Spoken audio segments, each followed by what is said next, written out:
नमस्कार दोस्तों, आखिरकार भारत का सपना साकार हुआ। अभी अभी बहुत बड़ी खबर निकल कर रही है। भारत से सीख लेते हुए, भारत को अपना गुरु बोलते हुए यूरोप के 27 से अधिक देशों ने एक ऐसा फैसला लिया ना, पूरे दुनिया चौंक गया है। चीन को तोड़ने के लिए, चीन को बर्बाद करने के लिए, तिब्बत आज़ाद करने के लिए, हांगकांग आज़ाद करने के लिए, शिनजियांग प्रांत उइगर मुसलमान को वहाँ पे सबको आज़ाद दिलाने के लिए बहुत बड़ा प्रस्ताव पारित किया है। बड़ी बात तो यह है, पूरे दुनिया हैरान हो गया है। और यूरोप के तमाम देशों ने कहा है कि भारत के रास्ते हम चल रहे हैं, भारत मेरा गुरु है। और बड़ी बात तो यह है दोस्तों, भारत को महाशक्ति बोला है। बहुत कुछ हुआ है।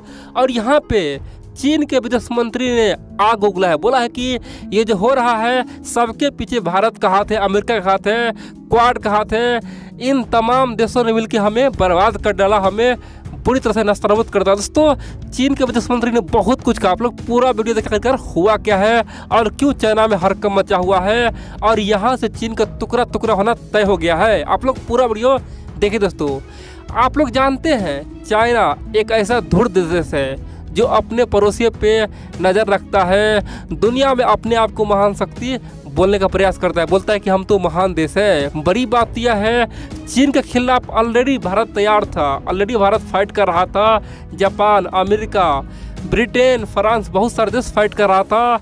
लेकिन यहाँ पे यूरोप के देश दोस्तों अपना दोगलापंथी केवल 5 साल से दिखा रहा था। यूरोप के देश पिछले 5 साल से कन्फ्यूज था, करे तो करे क्या। कई बोलता था कि हम चीन के खिलाफ है, कई बोलता था कि हम चीन के दोस्त हैं। दोस्तों, यूरोप के 27 देश हमेशा दोस्तों लोगों को मूर्ख बनाता था, दुनिया को धोखा देता था। बड़ी बात तो यह है, कभी भी एक दल पे नहीं था, यानी कि दोनों हाथ में लड्डू रखा था। लेकिन पहली बार यूरोप में चीन का पूरी तरह से सर्वनाश कर दिया है। यूरोप ने चीन को हमेशा हमेशा के लिए नस्तानाबूद कर दिया है।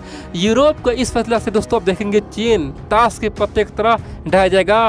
भविष्य में चीन नाम का देश धरती से मिट जाएगा। दोस्तों, यूरोप ने चीन के लंका में आग लगा दिया है। यूरोप ने कई सारे प्रस्ताव पास किए, बहुत सारे प्रस्ताव पास किए। मैं आपको एक एक पॉइंट बताता हूँ और समझ आखिरकार ये हुआ क्यों। दोस्तों, पहला प्रस्ताव तो यह हुआ, यूरोप के तमाम देशों ने बोला है कि हम संपूर्ण रूप से चीन का बहिष्कार करेंगे, पूरी तरह चीन को अलग थलग करेंगे।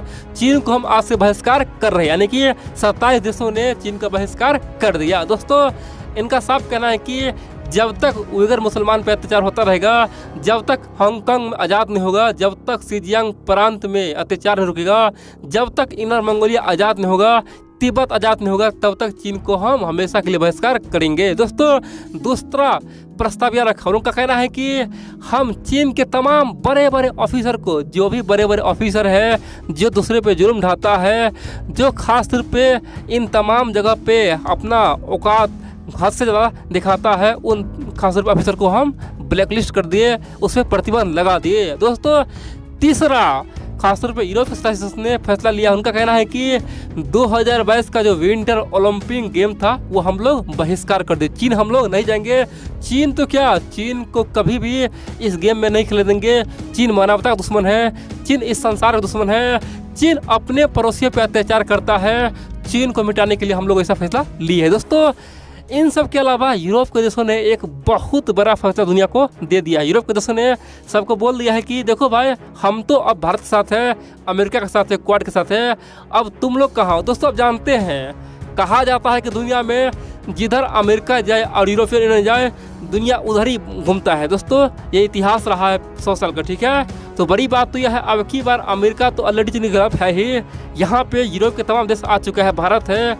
अब चीन के लिए दोस्तों बहुत बड़ा मोर्चा खोल दिया है। अब यहाँ पे केवल चीन का 4 ही मित्र है। एक तो खुद चीन स्वयं अपना मित्र हुआ, दूसरा नॉर्थ कोरिया, तीसरा पाकिस्तान, ईरान। दोस्तों, इन 4 देश के साथ चीन युद्ध का तैयारी करेगा। रसिया कोई भरोसा नहीं, रसिया किधर जाएगा। दोस्तों, रसिया या तो चुप हो सकता है या फिर भारत की तरफ आ सकता है, कुछ भी हो सकता है। आप बोलेंगे आखिरकार तो चीन का क्या रिएक्शन आया इस पे। देखिए, चीन के विदेश मंत्री ने एक बयान दिया है। उनका कहना है कि आज जो हो रहा है ये बहुत ही शर्मनाक है, हमारे साथ नाइंसाफी हुआ है, यूरोप वाले ने हमें बुरी तरह से बर्बाद कर दिया है।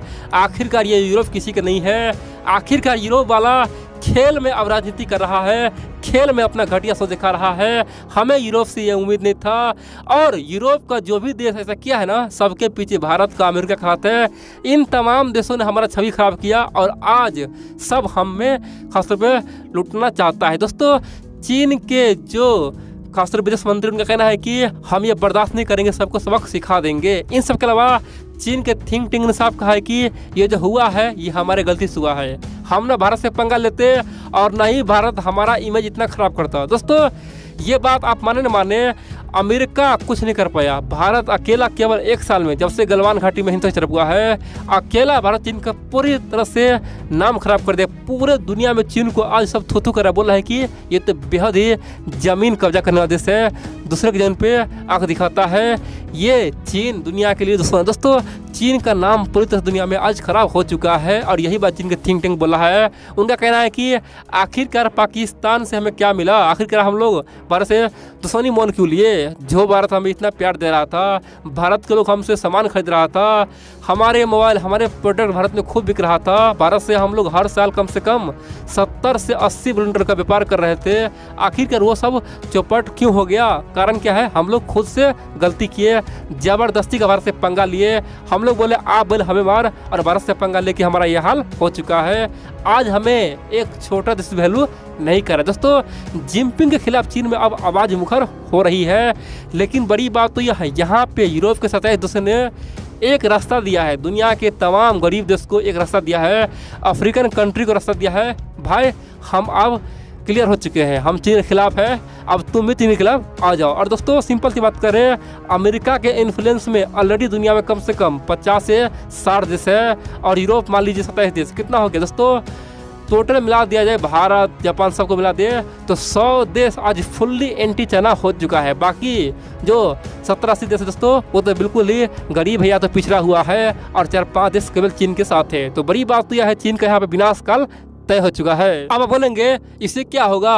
अगर यूरोप के 27 देश अगर ओलंपिक का बहिष्कार कर दे तो क्या होगा? इससे तो कुछ होने वाला है नहीं, चीन का कोई नुकसान नहीं होगा। देखिए दोस्तों, ऐसा बिल्कुल गलत है। देखिए, चीन का इमेज पूरी तरह से धजिया हो जाएगा। चीन का जो आज इमेज था वो पूरी तरह से बचा हुआ था। सब बोला था कि भाई अमेरिका अपने स्वार्थ के लिए लड़ रहा है, भारत अपने स्वार्थ के लिए लड़ रहा है, यूरोप तो कुछ बोल नहीं रहा है। लेकिन दोस्तों, अब ऐसा बिल्कुल नहीं है। अब सब बोलेगा भाई देखो, यूरोप भी मोर्चा खोल दिया है। और दोस्तों, ये खबर दुनिया के तमाम मीडिया में छाया हुआ है। तो सिंपल सी बात करें तो चीन के खिलाफ विरोध और दुनिया में कोने कोने में अब गुज रहा है। और बड़ी बात तो यह है, चीन का यहाँ पे विनाश काल आ चुका है। दोस्तों, जब जर्मनी का विनाश आया था उस समय सेम हाल था। दुनिया कोने कोने में जर्मनी के खिलाफ खासतौर पे विरोध माहौल बना हुआ था। और अंत में क्या हुआ? जर्मनी का दोस्तों विखंडन हो गया, जर्मनी बर्बाद हो गया था।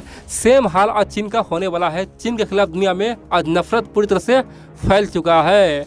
हाल ये हो गया कि रसिया के लोग भी चीन से नफरत कर रहा है, बोल रहा है कि पुतिन आखिरकार चीन के साथ देख क्यों रहा है। लेकिन बड़ी बात तो यह है दोस्तों, यूरोप आखिरकार देर आए लेकिन दुरुस्त आए, लेकिन दुनिया को एक रास्ता दिखाई दिया है और चीन का जो घमंड था वो तोड़ दिया। चीन क्या बोला था? बोला था कि हम यूरोप से व्यापार करेंगे, अगर अमेरिका भारत मेरा साथ छोड़ दे कोई दिक्कत नहीं है, हम यूरोप में अपना दोस्ती निभाएंगे, सबसे व्यापार करेंगे और हम राजा बन जाएंगे। दोस्तों, वो सपना चकनाचूर हो चुका है।